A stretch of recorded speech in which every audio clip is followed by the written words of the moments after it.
Hey everybody, it's March 26th and this is 11.4 for AP Human Geography. And so we're going to talk about some Gestalt theory and how it relates to 11.4. So I need everybody to get a sheet of paper and something with which to write. Something on which to write, something with which to write. You can pause me. Ready, pause. Okay, and now I'm back. So that pause wasn't very long, so I just assume that you did that. All right, so Gestalt theory. So I'm going to ask you a couple of questions. You're going to write down your answers, and then you're going to take a picture of it, or I suppose you can type it all up later and send it to me. So we'll just put that out on Google. All right, moving on. So question number one. I don't really have these I don't have these numbered because that would mean that I was organized, and we all know that's not going to happen. So question number one. Describe what you see on the screen. Describe what you see on the screen. If you want to pause me for however long you need to pause, just describe that in a sentence or two. All right, describe. All right, that's number one. Here's number two. Describe what you see on the screen. Again, feel free to pause. Just take just a second, or I'm sorry, just a sentence or two. What do you see on the screen? Don't write an entire paragraph. All right, here's number three. Describe what you see on the screen. Can you see that on the screen? No, okay, yeah, you can see that on the screen. Describe what you can see. Again, feel free to pause while you're writing down your sentence. All right. Here's number four. What do you see? Write that in a sentence or two. Describe that. Okay, and here's number... Man, I already lost count. Are we on 5 or 6? Here's the... Wow. Here's the next one. I'd like you to draw that. Draw that X. I know, I know. But there's a reason for this. There's a reason for this. All right, draw the X. All right, here's the next one. Draw the shape that is the furthest from you. Draw the shape that's furthest from you. Just draw it. You don't have to name it. You don't have to describe it. Just draw it. Draw the shape that's the furthest from you. Okay. And then, this is the last one. Which of these makes a 3D image?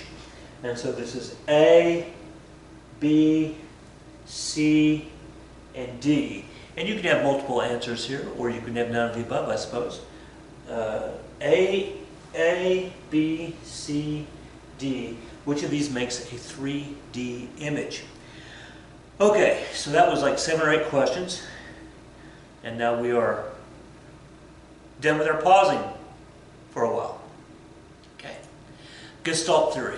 All right. Wow. So here we go. Paying attention. Paying attention. Gestalt theory.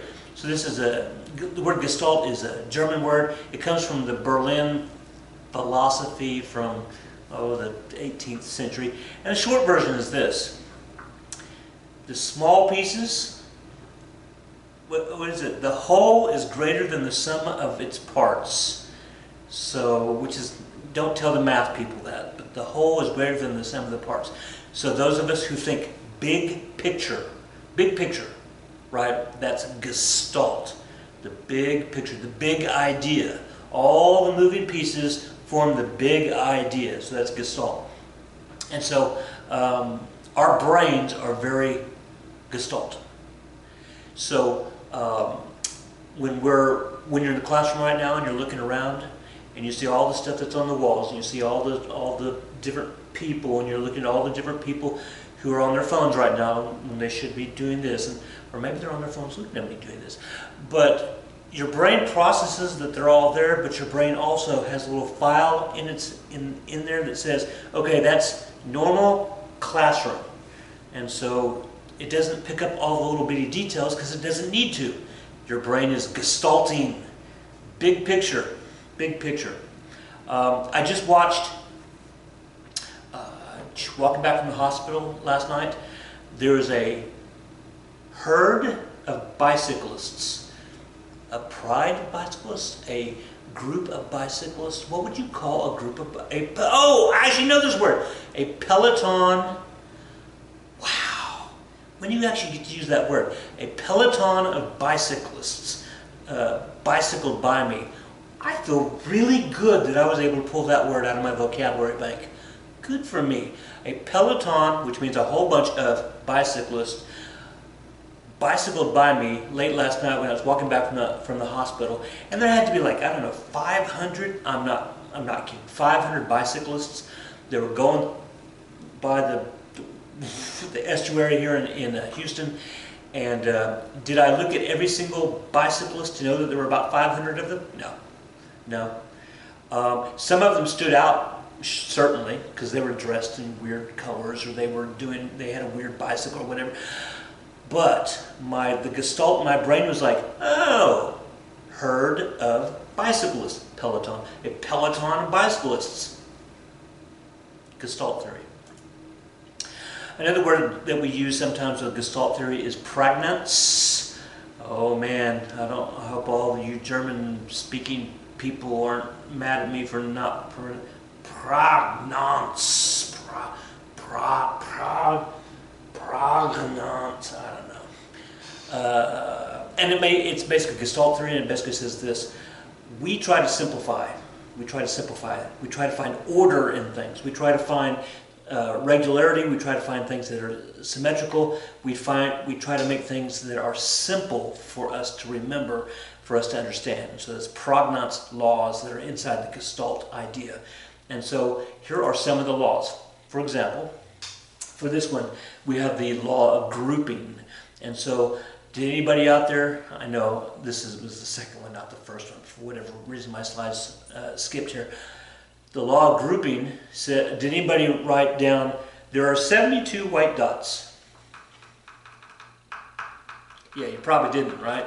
You probably said there's a block of dots over there, and if you counted that 6 by 6, and then you have you have 3 groups of 2 by 6, and so groups of 12. That's probably what you did, or you had two. You said there are 2 different groups here. One was one giant, one was. We group in our heads. We group in our heads. It makes sense to do that. For this one, right, is the law of similarity. So, did anybody say, oh, there's 36 dots, and they're various colors? No, probably not. You probably said, well, there's a row of white dots, and there's a row of black dots, and there's a row of white dots, and if you counted them, you 6 across, right? 6 across each. And so, on top of each other, probably, because that, again, that's how our brains aren't looking at that individual dot and processing it, and then looking at that one and processing it, looking at that one, and then going, no, we're looking at the line, we're looking at the lines, we're looking at the different shape. Wow, did anybody do white, black, white, black, white, black 6 times? Right. The law of closure. This is a Pragnantz law. The law of closure. The connected dots in our head, right? And so a lot of you see the circle, and a lot of you see the rectangle. That's almost a square. It's definitely a rectangle. I'm going to call it a parallelogram. I'm going to call it a rhombus, and I'm going to get bonus points. Could you call it a trapezoid? Do trapezoids have to have a top and a bottom that are different lengths to make it a trapezoid?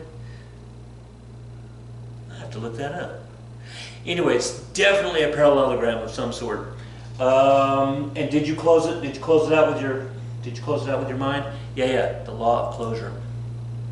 All right. How many of you wrote?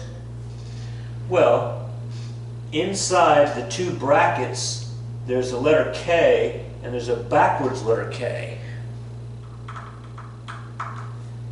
Bracket, backwards letter K, forward-looking K, bracket. Now you probably didn't do that, did you? You may have written, well, there's a set of brackets, there's a set of parentheses, and another set of brackets. Or you might have just put 3 different sets of parentheses because you didn't know that those were different because you can't see them from where you are on the screen. But all right, the law of symmetry. We have opening and we have closing. We have opening and we have closing. And so, well, there you go. Inertia. Wow. Somebody tell the science teacher I'm talking about inertia. When you drew the X, did you start here and draw that way and then draw that way? Did you start there and draw this way and then cross it that way? Did anybody start at the bottom and draw it and drew up and drew up? All right, maybe you did. But did any of you do this? You started here, drew down to the center, and then drew up. So you drew down and then drew up. And then down here you drew up and then drew down. You kind of connected the two. Why would anybody in their right mind do that? The law of common fate tells us that we don't do that. We don't think like that. We think of inertia. We're going to start in a straight line and we're going to keep going in that straight line until a force acts upon us to stop going in that straight line. Why in the world would we make our pencil stop there and go back up like that? Tell you what, if this was a psychology test or an intelligence test, which, by the way, all of these are on the standard psychology test. Don't cheat later. If you did that while they were watching you, they would probably make a little mark. All right, and then obviously, right, the shape that's farthest from you, clearly you know that those shapes are not, well, they're all on a single flat screen, right? And so there's definitely a square there, and there's definitely a triangle there. The red shape is not further away from you, but Gestalt in our head, big picture, right? Big picture. That is not a circle. Clearly not a circle, because it has a chunk missing right there, and it has a chunk missing right there. But in our minds, we're closing it out, and we're putting it back behind the others because of Gestalt, and that's what we see. But that's not what we see. But that's what we see. Gestalt. All right, and then finally, right, the law of Gestalt. I think the one that's I think all of these you can argue you see a three-dimensional if you're using your Gestalt eye and not just your small pieces eye. Like here, if we were to use our small pieces eye, then these are three Pac-Men, and they're all looking at each other. The three Pac-Men, and then here we just have a bunch of triangles, and here we have just some loops, right? Just some loops. But then if you kind of squint your eyes and you see it, right, then you can almost see that as a sphere coming out towards you, right? A sphere coming out, and you see the triangle inside that's in front of the three circles, and you see maybe the cylinder inside the S, and then maybe you see the Loch Ness monster. I don't know. Gestalt theory. How do advertisers use this idea, Gestalt theory? Well, there's tons of them. These are 5 pretty famous Gestalt logos. So you see what they're doing there? No, this is all in black and white, but all of these are very easily recognized in black and white, even without the colors, right? And so you got the. Are there any on here that you don't know? Actually, there might be one you don't. I don't know. Let's see. So that's the NBC Peacock, right? Channel 4 in Oklahoma City, NBC Peacock. That's the USA network. This is the one that actually bothers me the most, because if I try to turn my Gestalt off, like turn off your Gestalt, stop thinking USA, get rid of the S, forget the S, and then just look at the weird the U shape, and then the A shape is really a weird A shape. And then you put the S back in there. Some of you probably can't turn off your Gestalt because you're so used to seeing the S in there. And obviously we have this little company that has the bite of the apple. Apple bite. I wonder if it's B-Y-T-E or B-I-T-E. And then obviously we have HP. The theory of closure, right? And does anybody know this one? Does anybody know that one? Clearly the bunny rabbit is a Gestalt idea because bunny rabbits don't have giant holes in their head. That's supposed to be the eyeball, but that's not how eyeballs work. But in our head, we understand the big picture. And then obviously we don't have bunny rabbits that wear bow ties. Anybody know that one? I'm going to let you tell each other what that one is. Okay. Gestalt. You see it? Can you read it? Gestalt. Can you read it? On the far left. we have the G and it's broken, but we can still read it because in our head we can put the G together, the idea of closure. The idea of proximity, I didn't have that one on there. The idea of proximity, that we have all the black squares and all the little gray squares, and the black squares are put together, so we read the black squares all as one single individual, right? And so we see the E, we have the continuation of the S, even though the S, the black part of the S goes back behind the pole, we know that the S continues, right? And so, golly, what was the name of that? Piaget's theory, like when you're 2 years old, about when you're 2 years old, you start finally figuring out that peekaboo, that I don't actually disappear when I put my hands back here. But kids who are younger than 2, if they can't see your eyes, then they don't think that, right? Or if you take something and you put it back behind your back, it's called object permanence. And so you take the little mouse and you put it back behind your back, and a 1-year-old's like, where'd the mouse go? But a 2-year-old goes, hey, it's behind your back. Hey, you're trying to trick me. Right. So that's continuation. And we have similarity with the T's. And then we have the foreground and ground, and so we have the A and the L, and they're kind of smashed together. And if you kind of squint real hard, you can really see it better. Gestalt. All right. Here's the next. I'm throwing some interesting theories at you today, because we're going to see how they tie in with 11.4. We got like 3 or 4 more to go here. All right, fuzzy trace theory. So fuzzy trace theory is kind of new, about 25 years old, and it says this, that our brains, when we learn something new or we experience an experience, that we actually process it, we put it into our memory banks 2 different ways. The first way is we try to put it in there with all the pieces. This happened, and this happened, and this happened, and she was wearing blue, and he was wearing red, and the kid's shoes were untied, and you have all the facts, all the different parts of the story and all of the experience. You have all of that, and you try to put it into this part of your brain somewhere over there. But then you also have, in fuzzy trace theory, you have the big picture idea, the big picture, the gist, G-I-S-T, the gist of what you saw. So for example, the bicycles going through, the gist was, I saw a peloton of bicycles, about 500 of them blow by me last night. Do I remember all the individual bicycles? No. But I know what the gist was. You think about, so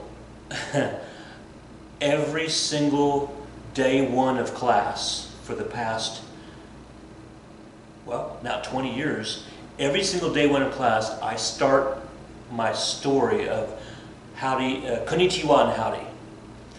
If you were in day 1 with me, then you know that story, or you've heard that story. Do you know that story word for word? Do you know all the little details of that story? It was one of the very first things I told you. Get to know Dr. Jones. Do you remember all the details? No, but do you know the gist of the story? You probably do. Dr. Jones almost caused the incident by trying to kick the Japanese Minister of Education. Right. The gist of the story. I guess the moral of the story is, make sure that your interpreter knows what you're saying. Okay. But do you remember the small pieces? No, probably not. So this is fuzzy trace theory. And it's been shown over and over and over again that we remember the gist much longer, much better than we remember the individual details. Think about your favorite books. Can you name all the different characters of Harry Potter? I'm not talking to you specifically, and you know what I'm talking about. But do you know the gist of the story? Can you name all the Star Wars characters? Can you name all the? Maybe. Well, actually, I have relatives who probably can name all the Star Wars characters, but the gist of it. Okay. Gestalt puzzles. No, don't write these answers down. Let's see if we can figure them out. So you have to use your Gestalt thinking about these. Question number 1 says, these are riddles kind of. One morning while she was eating breakfast, Laura's diamond ring slipped off her finger and fell into a full cup of coffee. But the ring didn't get wet. Why not? Okay. So she has a ring on her finger, it's breakfast, she has a cup full of coffee, her ring falls into the cup, her ring does not get wet. Why not? All right, so Gestalt theory, you know the answer? You know the answer? If you want to sit there and think about it, because I'm about to give you the answer, if you want to sit there and think about it, you can pause. Okay, so Gestalt theory says, big picture. The big picture for this one is the word coffee. For a lot of us, the word coffee means the liquid drink. But for other people, the word coffee means the actual beans or the grounds or the leaves. And so if she dropped her ring into a cup full of grounds, it wouldn't get wet. There you go, there's the trick. Question number 2, so same idea, Gestalt. Question number 2, what grows down while it grows up? What grows down while it grows up? So what's the word that we have to focus on here, right? What's the word? So the word is down. All right, I'm going to let you think about it. If you want to pause, you want to think about it. If not, okay, we're going to look at it. See, most of us, when we first read that question, the word down, let's see, the word down modifies the verb grows, so down, if it modifies a verb, it's an adverb, so it's the direction. So the adverb, down. But what also could down be? What grows down? Well, it could be a noun. And so then you have to ask yourself, what is down? What is a noun that is, how do you make down a noun? Wow, I didn't practice that at all. How do you make down a noun? Well, you have to realize that down is a type of feather. I bet you Mrs. Jones would know that. Oh, I guarantee she'd know that. All right. Down is a type of feather. So what grows down when it grows up? Well, ducks. Ducks grow those feathers out. Question number 3. What is the only professional sport which neither the players nor the spectators know the score until the match is over? Okay, so you've got this sporting event going on, and it's going on, and while it's going on, the spectators don't know the score. The people who are playing the game don't know the score. And in fact, the referee doesn't know the score until the game is over. And then everybody finds out the score at the same time. You got it? We all know this game. We all know it. It's not a trick, weird, like cheese rolling down the hill. No. Although, I wonder how they keep score with that. Oh, no. You got it? The spectators don't know. The people involved don't know, and the referee doesn't know until the end. Okay, the answer is, pause. The answer is boxing. Boxing. Because the judges are the ones who keep score, but they keep it quiet until the very end. There's no tally that goes on. Why is that Gestalt? Why is that Gestalt? Because that's a big picture idea, because we're so focused on the individual pieces, the spectators, the combatants, the referee, that we're not thinking big picture. Well, big picture, that's a sport that does that. All right. Number 4, what turns everything around but does not move itself? What turns everything around but does not move itself? My daughter Tori and I, this last week, spring break, we went to the Museum of Illusion here in Houston at the Galleria Mall, which, it's a huge mall, like, I don't know, 4 times the size of Quail Springs Mall. I mean, it is a huge mall. But they have the Museum of Illusion there. And so, yeah, a lot of the famous illusions, the elephant that has the 5 legs and all the 3-pronged fork, the middle prong didn't exist, and things like that. And, they had some interesting stuff, and some things where we laid down on the floor, and then we took a picture, and it looked like we were hanging off a wall. Just simple illusions. It was kind of cool. There was a room that spun.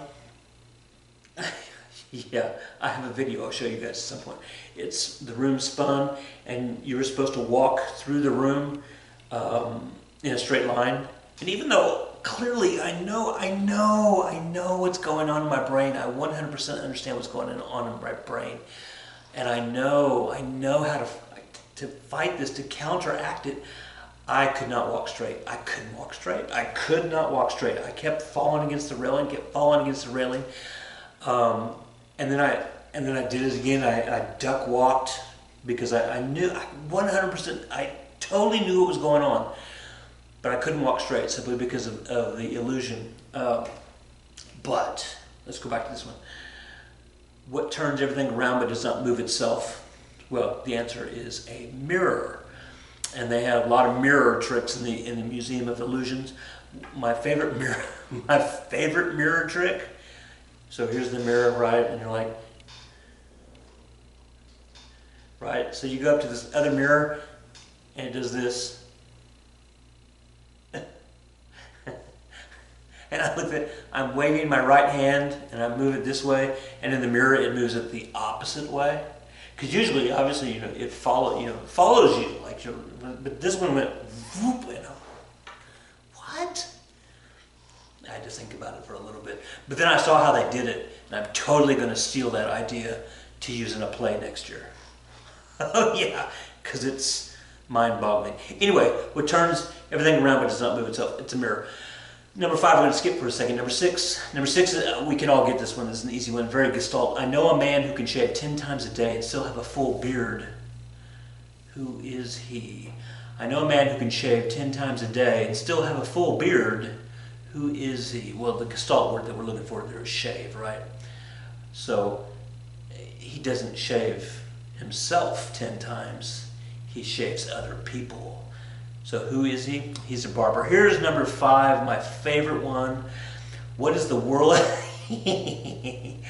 What is the world? Oh, there should be an apostrophe there. How embarrassing. What is the world's greatest worldwide use of cowhide? Cowhide. What is the world's greatest worldwide use of cowhide? I'm going to let you think about that for a second.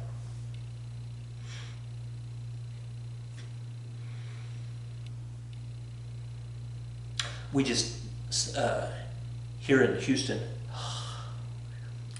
we had the National Rodeo was here for the past 3 weeks. And there are a lot of people with giant belt buckles and cowboy hats wandering around because, like, literally the National Rodeo was like half a mile from the apartment. So a lot of crazies, but I mean rodeo people. That's what I meant. Okay. Anyway, we were talking about, cowhide. So you think cowhide, right? Boots, leather, right? Is this what you're thinking? No. The world's greatest worldwide use of cowhide is this. It keeps the insides of cows from spilling out. That's what cowhide does. It keeps the insides of cows from... Yeah, I just said all that. All right, here we go. Answer this one. Write this one down. Which is the odd group? Which is the odd group? So I'm going to talk you through this one. A, B, C, and D. So here we have A, and we have 5 of these little thingamajigs. And it looks like a joystick from the Atari years. And they're all the same shape, but they're in different orientation, and some are smaller than others. It could just be because they're further back, and so that's letter A, and there's 5 of them. Here's letter B, and similar idea. There's only 4 of them, but the joystick, here it's on the side, here it's underneath, here it's going through it, here the joystick is all cottywoppled out, I don't know, so something happened there.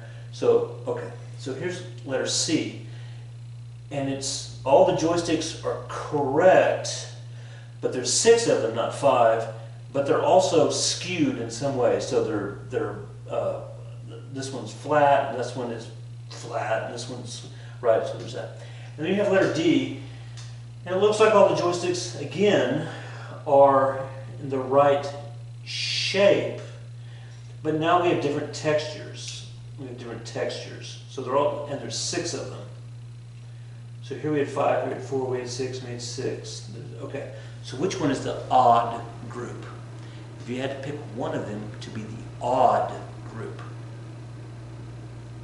right? This is very Gestalt. This is also a very, very IQ test because they're going to ask you to explain why. And obviously I'm going to as well. So pick a group. Which is the odd one? Tell me why. I'm going to go ahead, pause, think about it. Pause this, because I'm about to move on. All right. Yep, I'm just kind of curious to see what you say. And I'm not going to tell you which one I think, because I don't want to skew the data. All right, moving on. We'll talk about it next week when I get back. Seniors, how does that question relate to Plato's forms? Juniors, we're going to learn about that next year. Plato's forms. Wow, that's a great question. And let's move on. All right, like two or three more of these. And then we'll get to chapter 11.4. But no, it all relates. The Zygarnik effect. Zygarnik effect. And so the Zygarnik effect is simple. You remember things that you don't complete better than the things that you do complete.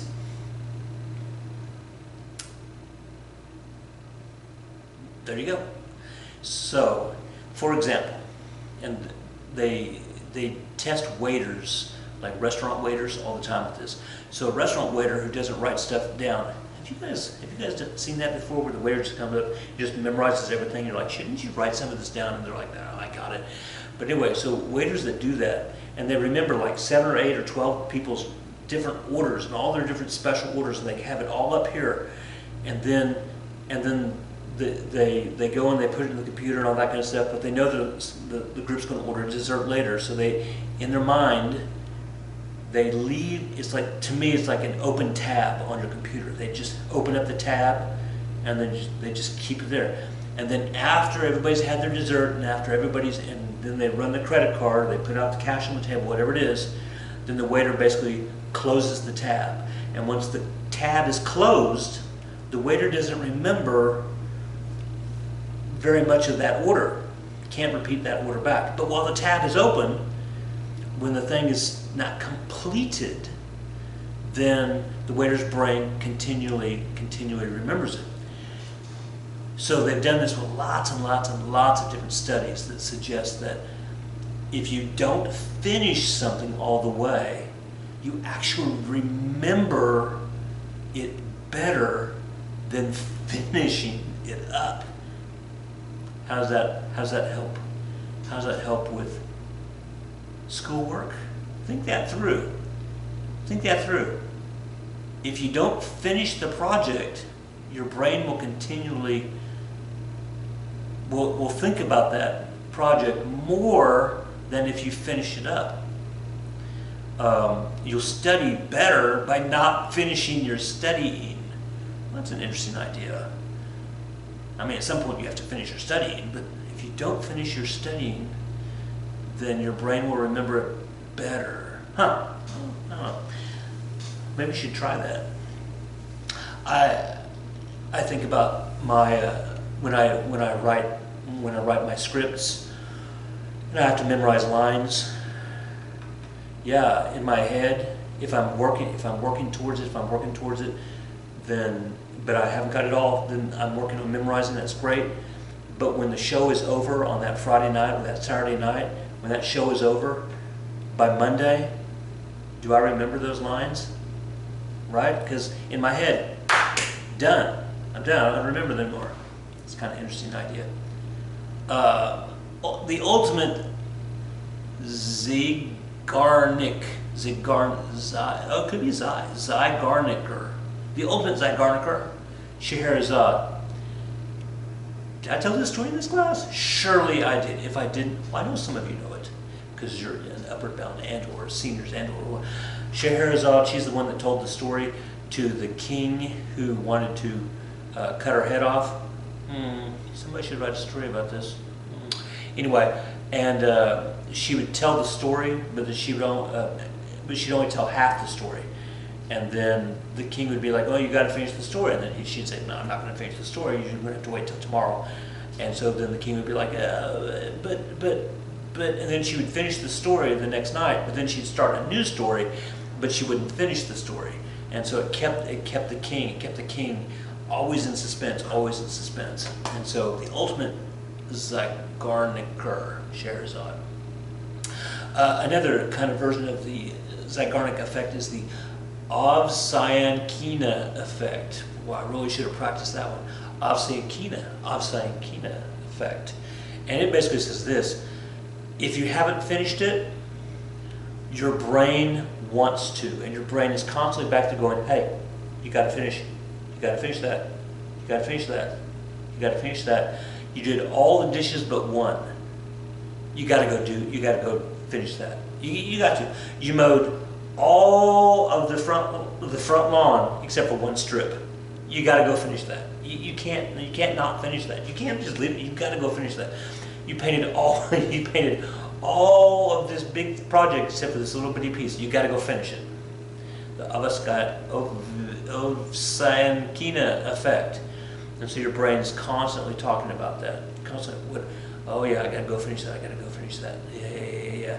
And so, interestingly enough, with Zygarnik and Ovsiankina, the idea that you can have too many tabs open in your brain. And so what you need to do is, when you find out that you're procrastinating,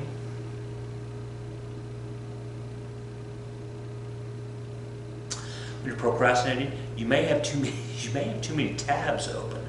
And so the Ovsiankina effect, these philosophers, they say, well, you need to close some of those tabs. So go do that dish, go paint that piece of the wall, go mow that little thing, and then you can kind of cross it off your brain, cross that and close that tab, and then you have more RAM in your head to tackle the next thing. Okay. How many tabs do I have going on in my head right now? All right, 2 more of these and we're done with this kind of stuff, maybe. The Restorff effect. The Restorff effect says when you have a big list of things, it's the thing that is not homogeneous which sticks out to you the most. And so here we have a picture of these guys. They're all going to watch some movie. I'm assuming Star Wars. And all of them, these are all stormtroopers except for that guy right there with the popcorn. He obviously jumps out at us because he's different. He's different from the homogeneity of the rest of the group. And so, for example, the list of words at the bottom right, you have desk, chair, bed, table, chipmunk, dresser, stool, couch. Well, all those clearly are pieces of furniture except for the one, right, which is a cute little rodent, the chipmunk. Desk, chair, bed, table, chipmunk, dresser, stool, couch. And so the odds are that down the road, there's someone to ask you for that list. Well, you're going to remember one of those much more so, simply because of the Restorff effect. All right. Almost last one. So the Zygarnik effect and the Ovsiankina effect. So check these out, right? Puzzles, jigsaw puzzles. First of all, they're very Gestalt, right? Because you take this piece of puzzle, the puzzle piece, and some of us are looking at the shape, but most of us, I would argue, most of us are saying, "Oh, look, it's green." Well, green is clearly not part of the sky. It's not part of the unicorn. It's not part of the water. It's not part of the. It must be part of the grass. It must be part of the tree. Oh, look. So I'm going to put this in the green section, right? And so that's very Gestalt. Big picture, big picture. Here we have this painting here, the Ovsiankina effect. We have the guy who started the picture and he drew out the rest of the body, but he hasn't finished painting it. That probably drove him wild. I wonder if he died. I have no idea who did that, but there you go. And then Candy Crush, right? The Ovsiankina effect. I have to finish this. I have to finish this. I have to finish this. I have to put them in order. I have to click these, and when these disappear, yay! Oh, I've got to do this next group. Oh, right, Candy Crush. And no, really, all video games are kind of like that. Down here we've got, looks like somebody's holding a balloon in their right hand and their left hand. They've got a pin. You can't really see it from where you are. They've got a pin and they're about to pop the balloon. And for those of us who are like, right, because we know it's going to happen, but it hasn't happened yet, so our brains are like, do it, do it, do it. So we can complete that, we can close the tab. Close the tab. Up here in the top left corner, this is actually something very similar. We call it the Hemingway effect. So Ernest Hemingway, he's a writer from the 1920s, 1930s. He wrote The Old Man and the Sea, and he wrote, what's his big one? No, that is his big one.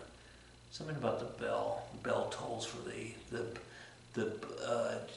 Silas Marner. I don't know. That was anyway. Ernest Hemingway. He's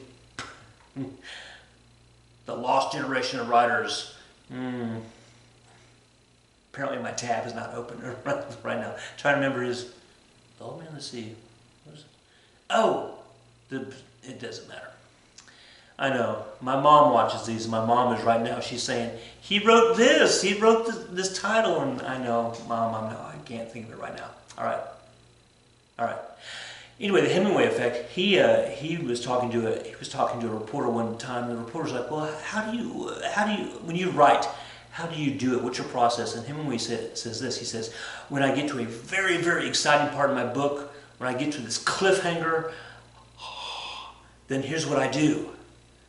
I put my pencil down and I walk away. And the reporter's like, but what?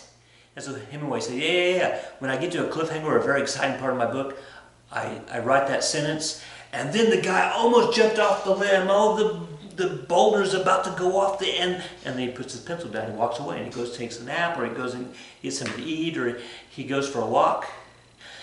And he lets the Ovaskaina effect affect him, and maybe and lets it percolate back there, and lets his brain think about it. Well, how am I going to do this? What am I going to do with this character? What am I going to do with this situation?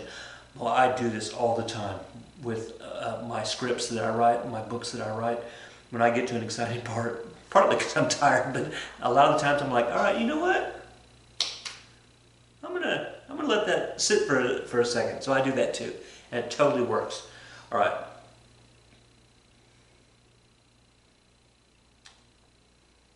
Just can't come up with the name of that book. Here's the last weird one, a Fantasia. This has nothing to do with any of the others, but it's very interesting. 6 head principals ago, that's just weird to say, right? 6 head principals ago at my school, she was in my class, and I was telling one of my stories. I want to say, I'm pretty sure I was telling the Iliad, and I was talking about, oh no, I had to have been talking about the Iliad, because I was talking about Ares, the god Ares, the Greek god Ares, and he has this huge sword, and he's about to cut this guy Diomedes, he's about to cut him in half, right? And so I told my class, I said, all right, so everybody think about, all right, in your head, think about Ares, the god of war. And now put a giant sword right there in your head. But he's holding the giant sword, and put this little dude Diomedes right there in front of him. All right, now take the sword. Imagine in your head. Take the sword, and you have two choices. You can either come straight down on top of him and think about what that would do.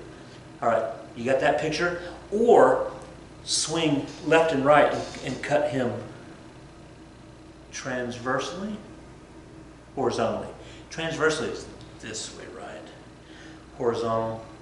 Oh, right, there's vertical, there's horizontal, and then there's transversal. So he would have done horizontal or vertical. I said, imagine that in your head. Get that picture in your head. And so that has nothing, well, it does have something to do. All right, so here's what I was saying. Put it in your head. the principal, afterwards, she said, why did you tell people to think of that picture? And I said, well, that way they can imagine it. And she said, what are you talking about? And I said, well, you know, being able to see it in your head. And she said, what are you talking about? And I said, what do you mean, what am I talking about? I'm talking about, like, you know, when you can see the pictures in your head. When you're talking about stuff, you can imagine it. And she said, what are you talking about? And I said, Carolyn, that was her name, Carolyn, okay, think about a blue giraffe. All right, put a picture of a blue giraffe in your head. And she said, how? And I said, no, just think about a blue giraffe and think about, okay, and then just put it, and then, all right, do you see it? And she said, see a blue giraffe inside my head? I said, right, on your movie screen inside your head? And she said, what? I said, Carolyn, you can't, what? Hey guys, a Fantasia. There might be somebody in class right now who's just now discovering this. Because up to, and we don't know, there's some Germans who discovered it back in like the 1820s, but that kind of fell away and nobody really talked about it. And then in 2015, so you guys were alive, right, in 2015, some researchers in Britain started to come across this again, and they started messing around with it. And so a Fantasia, the ability to not have the ability to see things in your head. So here's how you know. And by the way, it's like up to 5% of the human population on the planet, 5% can't see things in their head. So here's how you know. It's called the red apple test. And so the question that they'll ask you is, all right, I want you to imagine a red apple. So you close your eyes and you think about a red apple. And I want you to put it right there, and I want you to think about it. I want you to think about it. All right, now open your eyes. What did your red apple look like? Was it incredibly realistic, and you had maybe even like a little worm and it was wiggling its tail, and there was condensation on the outside of the apple and you could see all the texture of the apple? If you could do that, then you actually have hyperphantasia, because most people can't do that. Then you saw a red apple, but it was almost cartoony, but it was definitely a red apple. And that's probably the vast majority of people, cartoony red apple. Then at the third level, you see an apple, but it wasn't really defined very well. It was a kind of a dark color. It didn't really splash at you at all, and so, but it was there. Level 4 people, it was gray, or it was black on a white board. So there's no definition to it. It was just a solid color. And then there's people who have aphantasia, that they cannot see a red apple, but they can think about a red apple.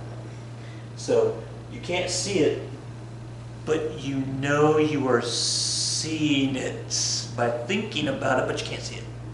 So it doesn't exist for you.